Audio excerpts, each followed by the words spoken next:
Well, it's been a hell of a week for the royals in the UK, hasn't it, with the former Prince Andrew being the first royal to be arrested for over 3 centuries. Have a look at some of the front pages in the UK. Now he's sweating was my favourite from The Sun. We also saw the Daily Mail with the downfall headline and the Daily Star, taxi for Andy.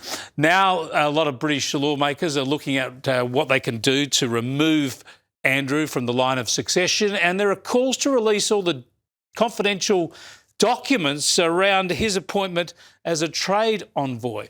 Let's go to Sky News contributor in the UK, Esther Krakue. Good to talk to you again, Esther. Unpack all this for us. What more are we going to find out? What's going to happen?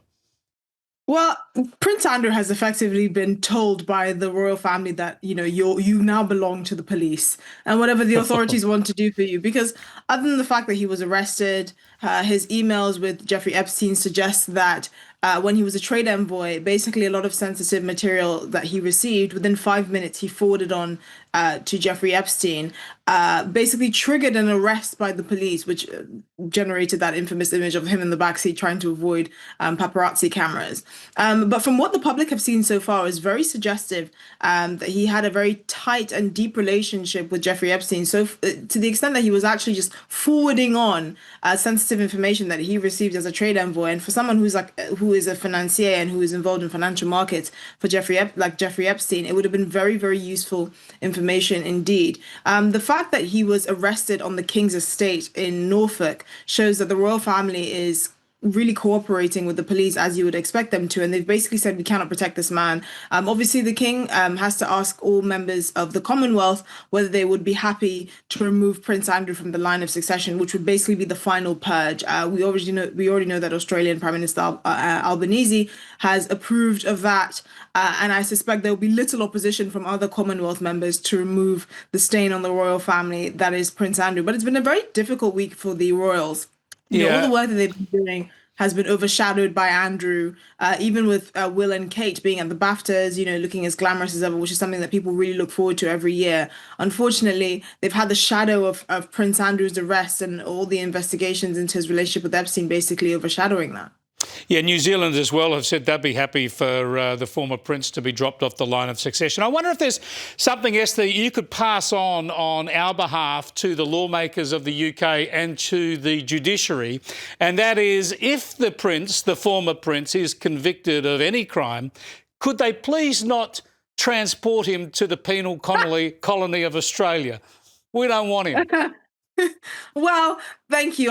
We will make note of that. At the moment, we are looking into potentially a desert somewhere in the Middle East, a very nice, cozy desert. That's on the couple of people's list. I've heard people mention a small village in India where he will spend the rest of his life volunteering. But no, this whole thing has been very unedifying for the royal family, even though it's not their fault. I just want to go to what the current Trade Minister has to say about it all. Here he is. A man on a constant self-aggrandising and self-enriching hustle. A rude, arrogant and entitled man who could not distinguish between the public interest, which he said he served, and his own private interest. Yeah, most of the world agrees with that. You're saying the royal family hasn't really been involved in this. It's not their doing, but perhaps they gave him too much latitude over too long a period. Well, I think most people are shocked by the complete lack of judgment that the former Prince Andrew and Sarah Ferguson established. I mean, it was clear that they were in it just to make as much money from their status as royals as possible. I mean, Prince Philip famously described Sarah Ferguson as odd and pointless and barred her from basically being seen with the royal family after her divorce from the former Prince Andrew.